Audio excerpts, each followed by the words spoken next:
those who are da'is and in the field like yourself, you will face hate from your own brethren. There are sometimes people who talk about me whom I am surprised that they are saying it, because they are supposed to be people whom I have either assisted or helped or I've never harmed. And some people who claim to be close to you.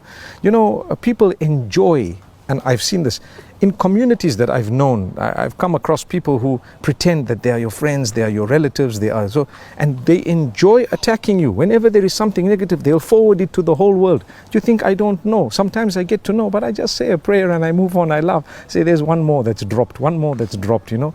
I feel sad for them, because whatever Allah's written for me is going to happen, whether you say what you want or you don't say what you want. And what Allah's written for you is happening right now. Look at the negativity. What answer are you going to give Allah? I spent my time forwarding messages against this sheikh or that sheikh when there are millions of people whom we have helped by the will of Allah subhanahu wa ta'ala to come on the deen. Because of one or two misconceptions you have about me, and you go around spreading it, you start causing doubt in the hearts of people who are already on the faith, and you don't mind. So that will come at a price that you and your children will pay. And so I just feel sorry for them. And this is why I say people sometimes enjoy attacking a popular man. I remember I was knitting once, teaching my daughters how to knit. I know what I'm doing. There is nothing wrong in teaching your daughters how to knit. I didn't teach my sons how to knit.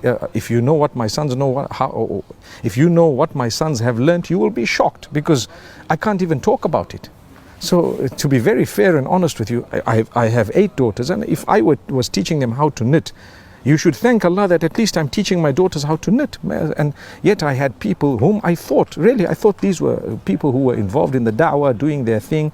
They took turns to attack me one after the other and say the nastiest and dirtiest things. I'm not mentioning it because I'm holding it against them. These brothers, I love them for the sake of Allah. They are doing some good work, I hope, and may Allah grant them further success. But I'm saying it because it was their downfall, not mine. It was their frustration, and wallahi it was.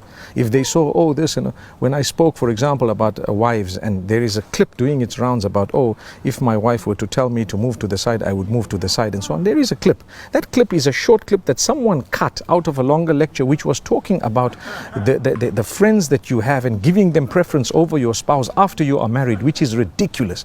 Your spouse comes before your friends, no matter what. So I was just giving an example that they call you a chicken sometimes because you didn't spend the night with them, you went home at 10 o'clock.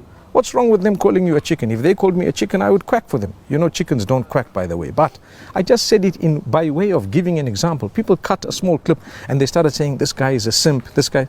Those swear words that you're using against me, they won't bother me, they won't affect me. Does it look like, for example, it has affected my work? No, it hasn't. If anything, it's probably given us greater exposure.